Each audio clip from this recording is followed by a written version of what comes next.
Bismillahirrahmanirrahim. Waqala sareng tos nyarios Abu Hanifah rahimahullahu taala, sami'tu kaula nguping hakiman ka seorang anu bijaksana min hukama'i Samarqandi, di para hakim Samarqandi. Qala nyarios eta Imam Abu Hanifah, inna wahidan sanyana hari seseorang min tolabatil ilmi, ti para penuntut ilmu, sawaroni eta ngajak musyawarah wahid bi tolabil ilmi, dina hal milari ilmu, wakana sareng buktos eta wahid azama eta ngamaksud wahid ala zihabi kana angkat ila Bukhara ka Bukhara li talabil ilmi pikeun nyuprih ilmu, wa hakaza sareng eta nya kitu deui yan bagi penting naon ayu syawira yen musyawarah badami musyawarah fi kulli amrin dina satiap urusan, fa innallaha ta'ala da sayaptosna ari Allah ta'ala amaro eta tos miwarang Allah rasulahu ka Rasulullah sallallahu ta'ala alaihi wasallam bil musyawarah kana musyawarah fil umuri dina sagala urusan, walam yakun sareng teu aya haptona eta nu langkung pinter minhu tibatan Kangjeng Rasul, wa ma'adzalik sareng sarta kitu amaro tos miwarang Rasulullah bil musyawarati kana musyawarah, wa kana sareng buktos Rasulullah yusyawiru eta ngajak badanten Rasulullah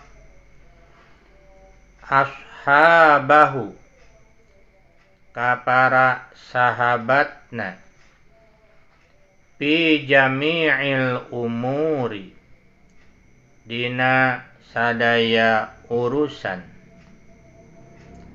hatta hawa ijal baiti dugi ka kabutuhan rumah.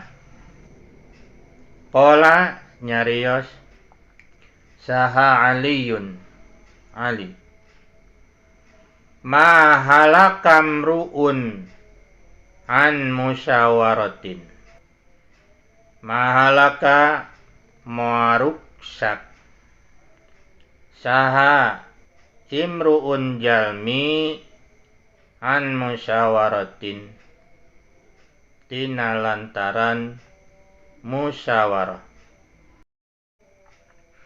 Wa qala sami'tu hakiman min hukamai Samarqandi. Wa qala saurah Abu Hanifah teh kaula nguping ka seorang hakim ti para hakim Samarqandi. Kumaha kitu nya kieu ye. Inna wahidan min talabatil ilmi syawarani fi talabil ilmi. Sanyana cenah ge seseorang ti para pelajar ilmu ngajak musyawarah cenah ka kaula dina hal milari ilmu. Bahkan jadi ngayakeun musyawarah nya henteu dikantunkeun musyawarah teh.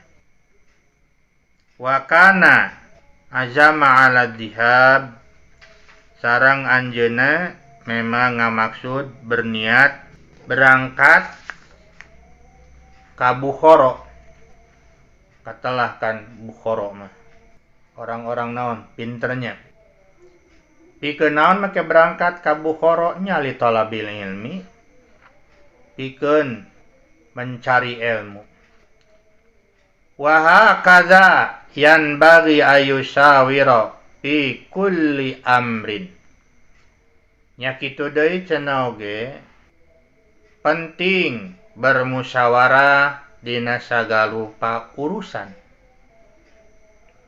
Fa inna Allah ta'ala amara rasulahu sallallahu alaihi wasallam parantos miwarang ka Rasulullah ge bil musyawarati bermusyawarah. Naon sababna kudu musyawarah? Walam yakun abtana minhu nya.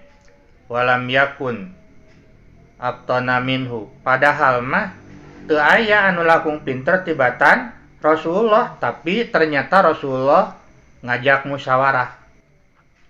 Dina sagarupa eta teh musyawarah teh. Henteu dina masalah keakhiratan, tapi dina masalah kadunyaan oge ya emang Rasulullah suka bermusyawarah. Padahal teu aya nu langkung pinter kan. Teu anu langkung pinter tibatan Rasulullah. Wa ma'adzalik amara bil musyawarati. Sok sanajan kitu memang Rasulullah bermusyawarah. Bahkan cenah wa kana yusawiru ashabahu fi jami'il umuri hatta hawaijal baiti. Rasulullah kantos musyawarah sareng para sahabatna dina sagala rupi urusan dugi ka kabutuhan rumah. Nah itunya. Jadi teu weleh wae nyuhunkeun pandangan. Duh. Masak dina masalah rumah tangga oge kan urang. Musyawarah sareng istri, musyawarah sareng keluarga gitunya. Jadi penting musyawarah teh. Iya wae ka Rasulullah kan teu langkung pinter sarasna mah teu aya nu langkung pinter tibatan Rasulullah. Tapi ternyata geuningan ngajak musyawarah. Qala Ali kantos sasauran kieu ma halakam ru'un an musyawaratin. Moal rugi moal ruksak cenah jalmi anu dina nentukeun sesuatu na teh bermusyawarah. Aya musyawarah teh kan untuk mupakatnya. Jadi sanes kanggo debat itu musyawarah mah. Diskusi mana jalan terbaikna. Jadi ulah kumaha aing itunya kahade dina nentukeun sagarupa hal oge gitu. Taya turutan urang sadayana. Wallahu a'lam bishawab.